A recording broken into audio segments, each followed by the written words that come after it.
Hello and welcome to Zack's update video in Thailand for March and April.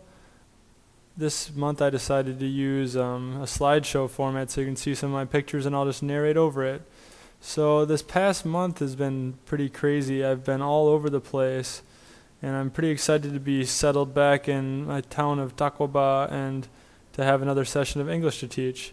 But I'll get right to it. So at the end of March, I had the opportunity to go with John and two of our young students to Chiang Mai, which is way in northern Thailand, a long ways from where we live.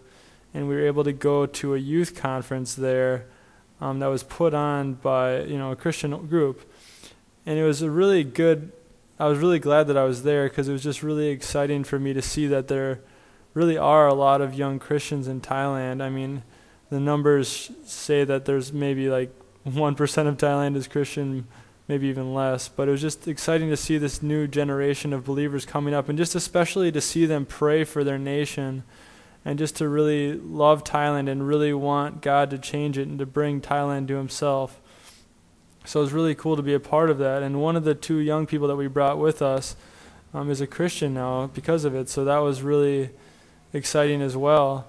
And I don't know how much you know about the political situation right now in Thailand, but there's a group that is known as the Red Shirts that is doing a lot of demonstrations and rallies in Bangkok, and 25 people have died from it so far. And so it's really causing a lot of unrest in the nation. Overall, it's pretty safe to be here as long as you're not in the protest areas.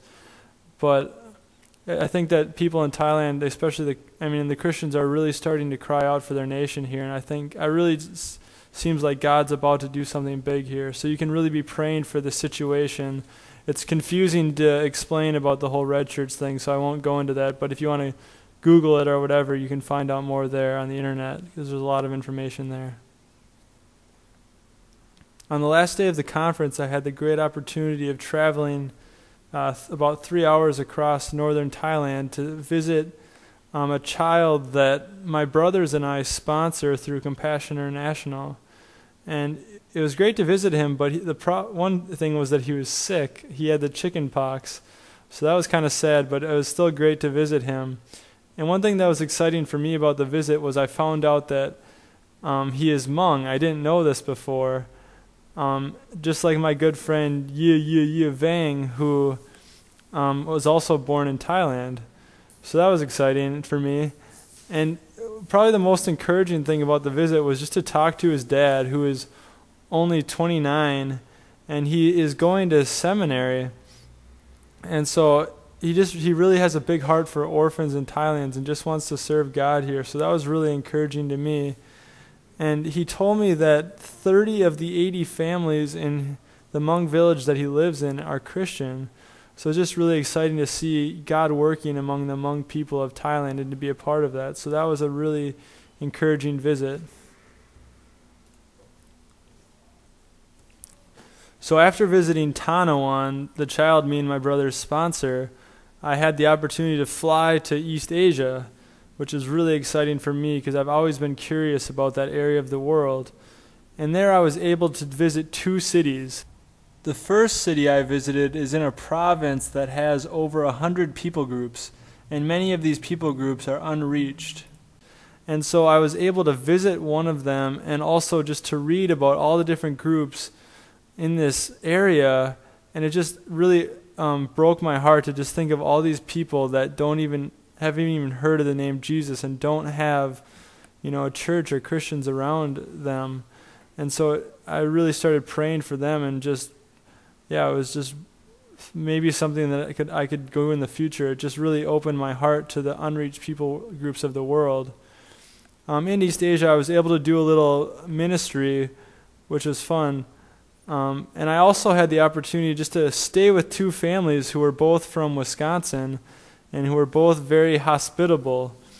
And due to them letting me stay at their apartments, I was able to only spend $1,200 on my whole trip, and I did the math for that, and that's less than it would cost for a plane ticket from America to Asia.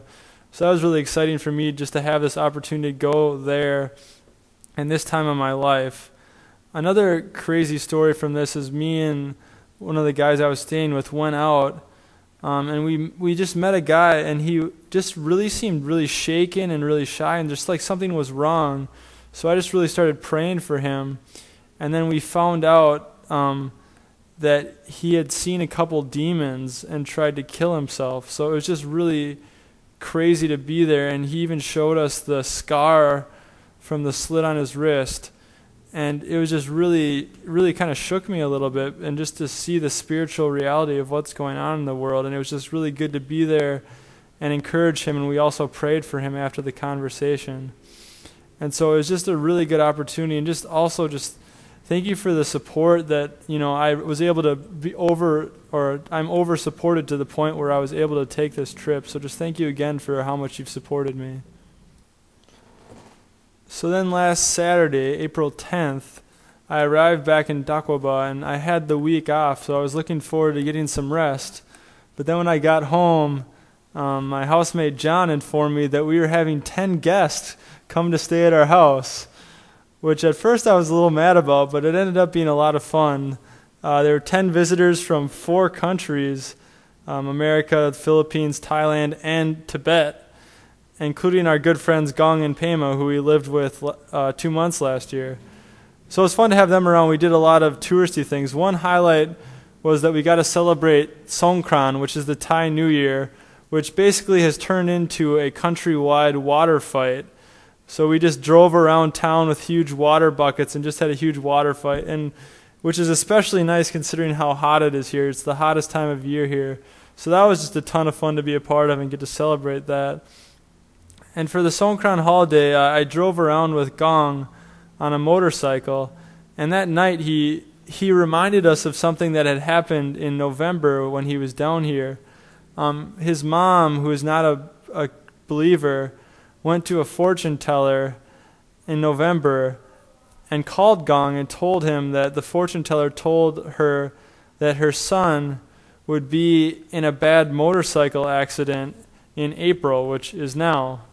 And Gong was reminded this as we were driving home on the motorcycle, because we had driven over about 80 kilometers that day, which is probably about 50 or 60 miles.